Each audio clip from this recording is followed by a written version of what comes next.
नमस्कार आदाब दोस्तों। तो चलिए आज हम फिर लाए हैं देश दुनिया की तमाम छोटी बड़ी ब्रेकिंग न्यूज़। तो खबरों को स्टार्ट करने से पहले आपसे छोटी सी रिक्वेस्ट है दोस्तों, अगर चैनल पे नए हैं तो चैनल को सब्सक्राइब करें, नोटिफिकेशन को ऑन करें और वीडियो को लाइक करें, अपने दोस्तों के साथ ज़्यादा से ज़्यादा शेयर करें। तो आज की सबसे पहले और बड़ी खबर मैं आपको बताएंगे दोस्तों। आपको बता दें दोस्तों, भारतीय सेना की जल थल और वायु सुरक्षा आए दिन और भी मजबूत और कड़ी होती जा रही है। सेना में ऐसे शक्तिशाली उपकरण शामिल किए जा रहे हैं जिसके नाम मात्र से ही दुश्मनों के पसीने छूट जाएंगे। इसी कड़ी में भारतीय सेना को दुश्मन के विमानों और ड्रोन को मार गिराने की अपनी क्षमता को बढ़ावा देने के लिए एक महत्वपूर्ण कदम उठाया गया है, जिसमें मेक इन इंडिया के अंतर्गत देश को एक बड़ी ताकत मिलेगी। बता दें कि वायु सुरक्षा मिसाइल प्रणाली में आकाश प्राइम मिसाइल की 2 नई रेजिमेंट खरीदने का प्रस्ताव रखा है। आकाश प्राइम मिसाइल को भारतीय सेना ने अपनी हवाई सुरक्षा के लिए तैयार किया गया है, जो कि 96% स्वदेशी तकनीक पर आधारित है। यह देश का सबसे महत्वपूर्ण मिसाइल सिस्टम है। सूत्रों ने समाचार एजेंसी ANI को बताया कि प्रस्ताव सरकार के सामने एक उन्नत चरण है, जिसे बहुत जल्द एक्शन में लिया जाएगा। सूत्रों ने कहा कि इन रेजिमेंट से चीनी और पाकिस्तानी दोनों पक्षों के हवाई हमलों के खिलाफ देश की वायु सेना रक्षा और मजबूत करने में मदद मिलेगी। आपको बता दें दोस्तों, देश को मानव तस्करी मुक्त बनाने के अभियान के तहत बच्चों की तस्करी रोकने के लिए रेलवे पुलिस बल और बचपन बचाओ आंदोलन संस्था संयुक्त रूप से कार्य करेंगे। दोनों के बीच इस बाबत एक समझौता किया गया है। RPF ने मानव तस्करी रोकने के उद्देश्य से देश भर में कुल 740 स्थानों पर ऐसे केंद्र स्थापित किए हैं जहां इस तरह की गतिविधियों पर नजर रखी जाती है। इन केंद्रों पर इस दिशा में काम करने वाली अन्य संस्थाओं की भी मदद ली जाएगी। रेलवे ने बच्चों की तस्करी रोकने के लिए वर्ष 2018 में ऑपरेशन नन्हे फरिश्ते चलाया था, जिसके तहत अब तक कुल 50,000 से अधिक बच्चों को तस्करों के चुंगल से छुड़ाया जा चुका है। रेलवे ने हाल ही में एक और ऑपरेशन आहत लॉन्च किया है। इसमें मानव तस्करी रोकने के अतिरिक्त सतर्कता बरती जा रही है। इसके तहत अब तक कुल 1400 से अधिक नाबालिगों को तस्करों के चुंगल से बचाया गया है, जिसमें 298 नन्ही बच्चियां भी शामिल है। RPF मानव तस्करी के विरुद्ध बचपन बचाओ आंदोलन के साथ मिलकर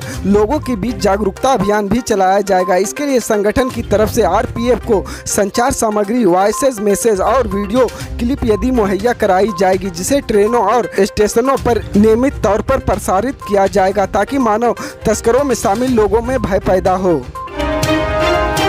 आपको बता दें दोस्तों, पंजाब पुलिस द्वारा भारतीय जनता पार्टी के नेता तेजिंदर पाल सिंह बग्गा को गिरफ्तार किए जाने के बाद दिल्ली पुलिस ने शुक्रवार को इस सिलसिले में अपहरण का मामला दर्ज किया। पुलिस अधिकारियों ने यह जानकारी दी। दिल्ली पुलिस ने कहा कि बग्गा की गिरफ्तारी से पहले स्थानीय पुलिस को इसकी सूचना दी गई थी। पंजाब पुलिस ने कहा कि पिछले महीने मोहाली में बग्गा के खिलाफ दर्ज एक मामले के सिलसिले में बग्गा को उसके दिल्ली स्थित आवास से गिरफ्तार किया गया। बग्गा भाजपा की युवा इकाई भारतीय जनता युवा मोर्चा के राष्ट्रीय महासचिव। एक वरिष्ठ अधिकारी के मुताबिक बग्गा के पिता ने शिकायत की कि शुक्रवार सुबह करीब 8 बजे कुछ लोग उनके घर आए और उनके बेटे को ले गए। दिल्ली पुलिस ने जनकपुरी थाने में बग्गा के अपहरण का मामला दर्ज किया है। दिल्ली पुलिस के एक अधिकारी ने कहा कि पंजाब पुलिस ने बग्गा को गिरफ्तार करने से पहले दिल्ली में स्थानीय पुलिस को सूचित नहीं किया। बग्गा के पिता प्रीतपाल सिंह ने आरोप लगाया कि पंजाब पुलिस के जवानों ने उनके चेहरे पर मुक्के मारे और उनके बेटे तेजिंदर को गिरफ्तार करते समय उसे पगड़ी भी नहीं पहनने दी। प्रीतपाल सिंह ने कहा कि उनके बेटे को गिरफ्तार करने के लिए पंजाब पुलिस के 10 से 15 जवान जनकपुरी स्थित उनके घर में जबरदस्ती घुस गए और बग्गा को गिरफ्तार कर लिया।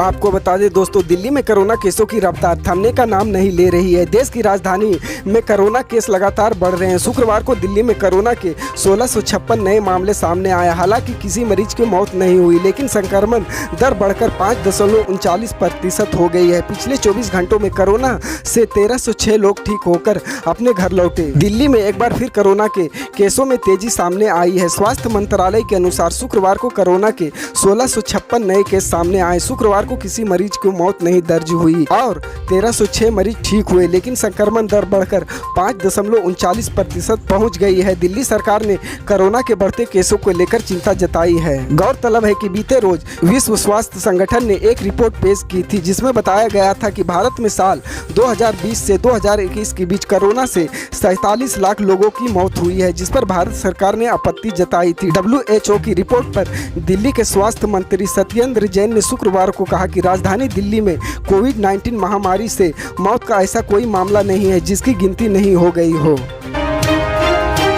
आपको बता दें दोस्तों, फरवरी 2020 में दिल्ली में हुए दंगों के मामले में शुक्रवार को दिल्ली हाई कोर्ट में सुनवाई हुई। दिल्ली हाई कोर्ट ने शुक्रवार को जवाहरलाल नेहरू विश्वविद्यालय के पूर्व छात्र उमर खालिद द्वारा फरवरी 2020 में दंगों के पीछे कथित साजिश के संबंधित यूएपीए मामले में जमानत को लेकर एक याचिका को 19 मई को सुनवाई के लिए सूचीबद्ध किया। जस्टिस सिद्धार्थ मुदुल और जस्टिस रजनीश भटनागर की बेंच ने प्रभावी निर्णय के लिए खालिद के साथ अभियोजक पक्ष को सभी प्रासंगिक दस्तावेज रिकॉर्ड पर रखने की अनुमति दे दी। निचली अदालत द्वारा जमानत याचिका खारिज करने के खिलाफ खालिद की अपील पर सुनवाई करते हुए बेंच ने कहा कि 19 मई को आगे की सुनवाई की जाएगी। इस बीच पक्षकारों को एक सप्ताह के भीतर अपील के प्रभावी निर्णय के लिए प्रासंगिक सभी दस्तावेजों को रिकॉर्ड पर रखने की स्वतंत्रता है।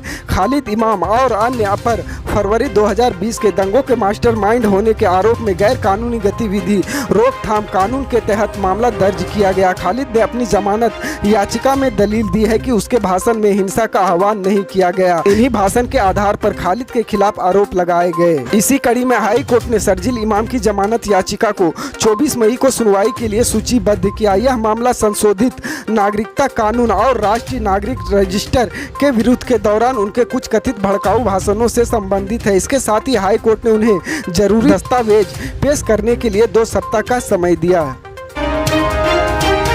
इसी तरह की पल पल की अपडेट जानने के लिए जुड़े रहे हमारे स्टार न्यूज के साथ। मिलते हैं अगली बड़ी खबर में, तब तक के लिए जय हिंद।